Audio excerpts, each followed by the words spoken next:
At the anniversary party, she excitedly suggested, "After we get married, every year I'll take a trip with my ex to relive old memories." I nodded. Sounds great. Then I booked a flight and went on a trip to Hawaii with my ex.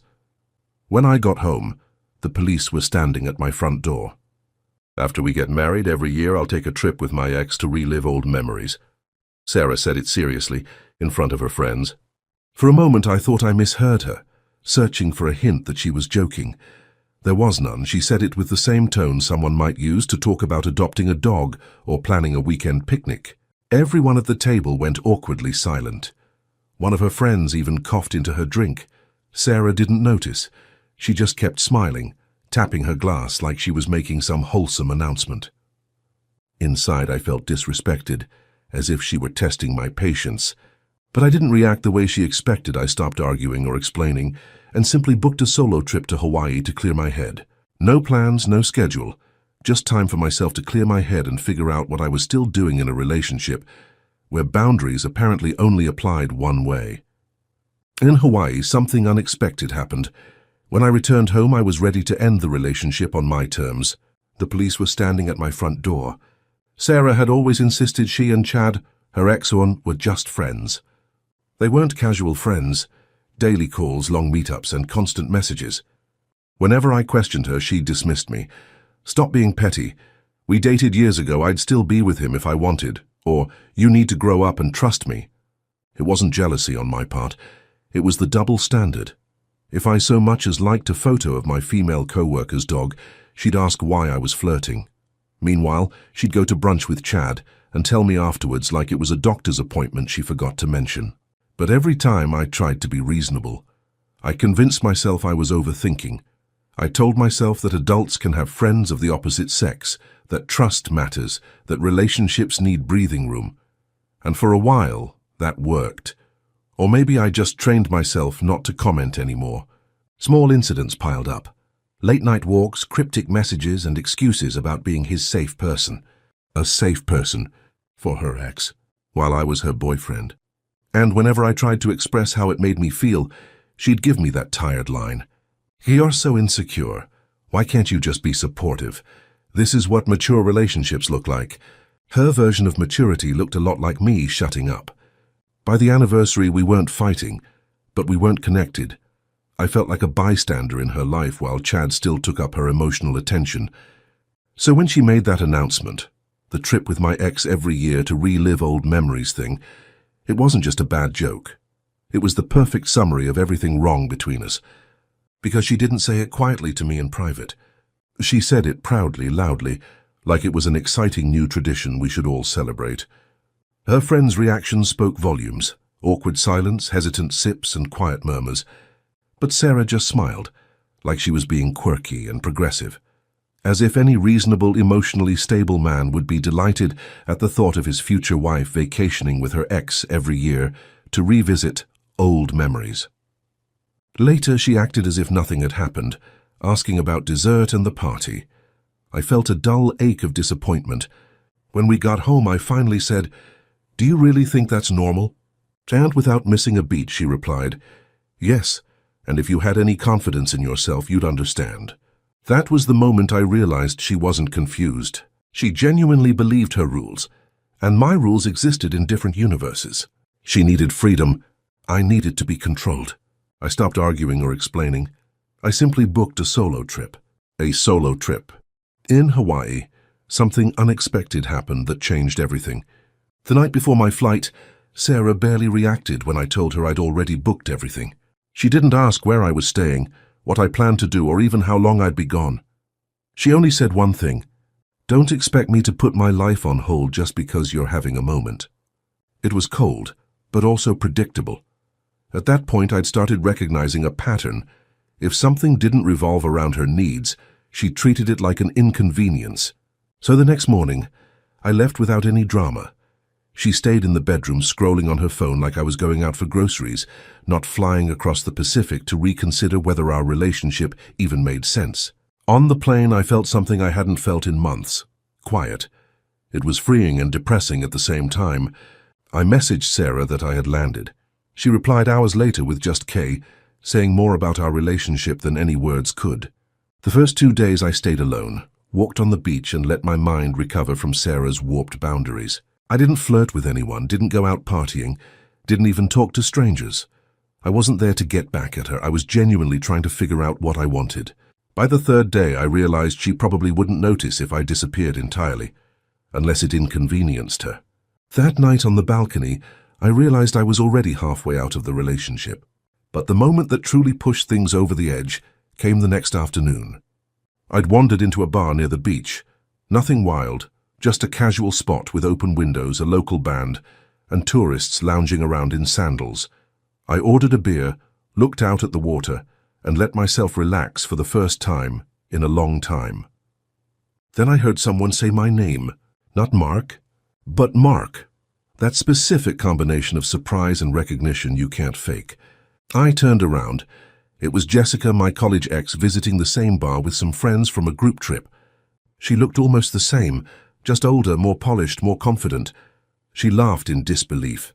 "What are the odds?" she said. "Hawaii, this bar, today of all days?" We hugged and caught up like old friends, nothing inappropriate or hidden, just 2 adults reconnecting briefly. At one point she laughed and said, "We should take a picture.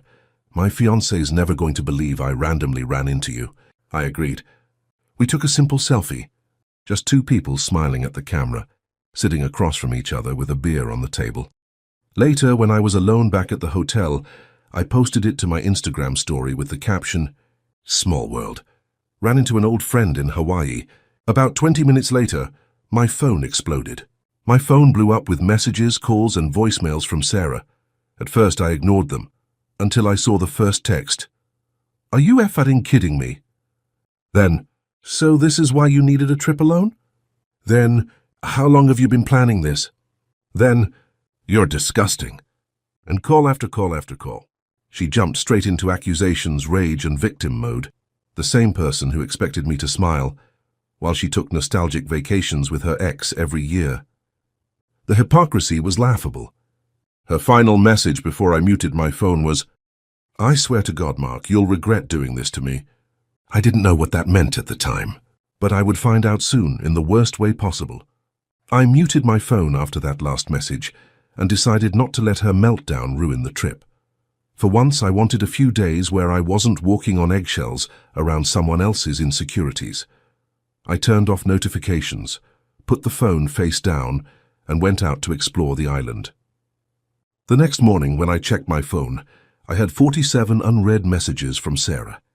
Most were variations of, "Answer me," "Pick up the phone," "Stop ignoring me," "I know what you're doing," "I can't believe you'd cheat on me like this," cheating, because I ran into someone I used to date more than a decade ago, because I took a picture, because she saw me happy in a moment that didn't involve her. The irony was almost comedic. Still, I didn't reply.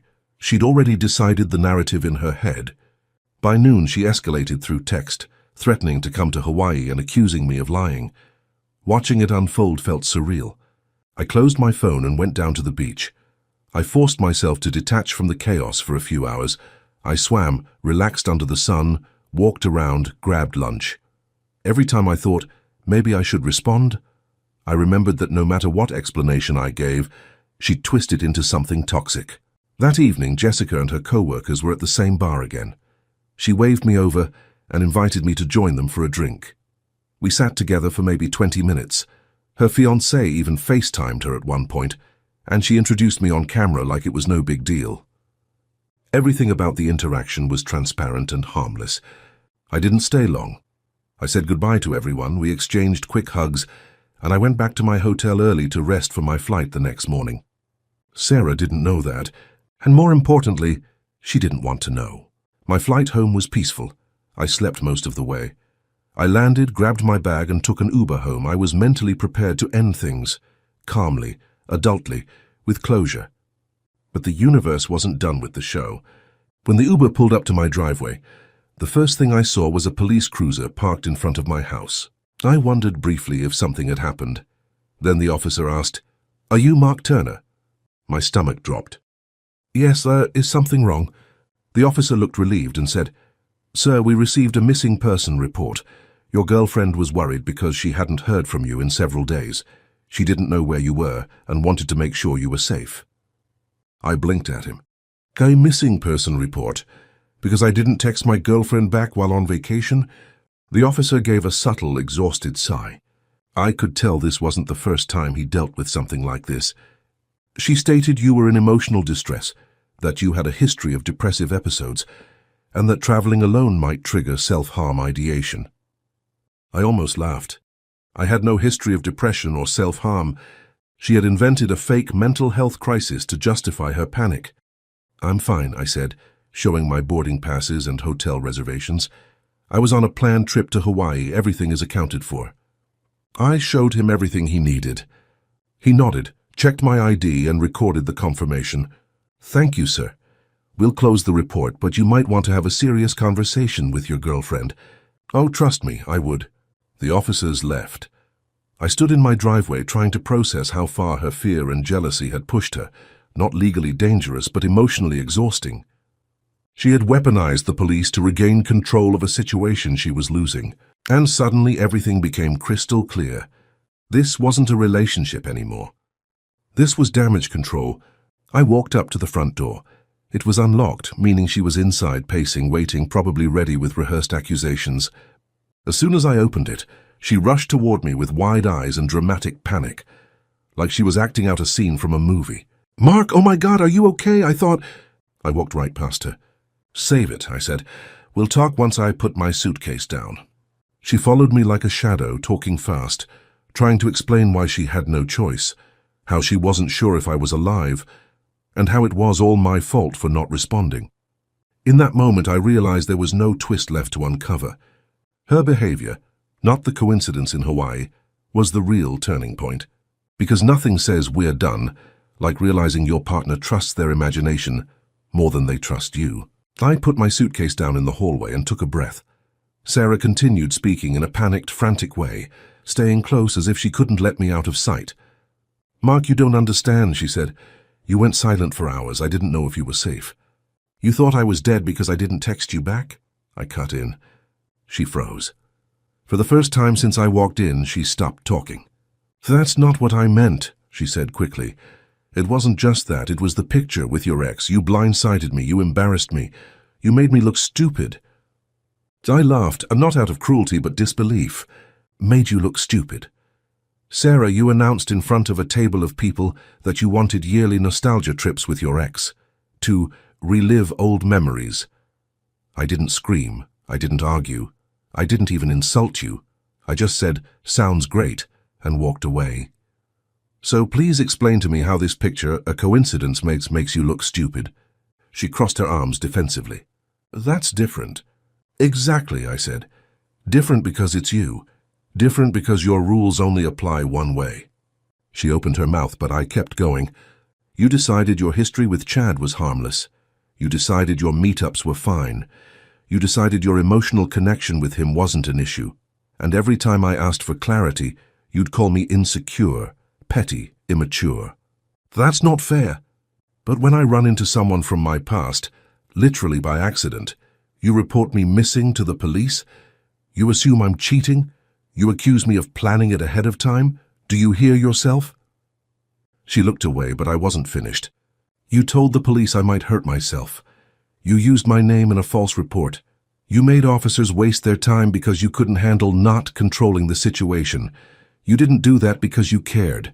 You did it because you panicked that the world didn't revolve around you for a few hours. Her lower lip trembled, not from guilt, from frustration. You don't love me, she whispered. If you loved me, you would have reassured me. You would have explained. You would have... I shook my head. No, if you loved me, you would have trusted me. You would have respected boundaries. You would have recognized how suffocating your behavior has become. You would have understood that relationships aren't supposed to feel like walking through a minefield. She stepped closer, trying to grab my hand, but I gently pulled away. Sarah, listen carefully, I said. You don't need a boyfriend. You need obedience. You need someone who exists to soothe your insecurity at all times. That's not a relationship. That's a hostage situation. Her eyes widened. That's cruel. No, I replied softly. What you did was cruel. This is honesty. After I spoke, a heavy silence settled between us. I walked to the bedroom, opened the closet, and pulled out her suitcase. I set it on the bed. "Pack your things," I said. She stared at me, stunned. "You're kicking me out?" "I'm ending a relationship that stopped being healthy a long time ago. This isn't punishment, this is release for both of us." She shook her head violently. No, you don't get to throw this away because of one mistake. We can fix this. I'll delete Chad. I'll block him. I'll do anything." The desperation in her voice might have mattered weeks ago, maybe even months ago, but now it just felt like too little, too late. "You're not doing that for the relationship," I said. "You're doing it because you're afraid I saw who you really are." I simply repeated, "Pack your things." She hesitated, then packed her things. I walked her to the door. "Is this really it?" she whispered. "Yes," I replied. "This ended when you involved the police over your jealousy." She left without another word. I shut the door behind her with a calm sense of clarity I hadn't felt in a long time. For the first time in months, the house was quiet, and so was my mind.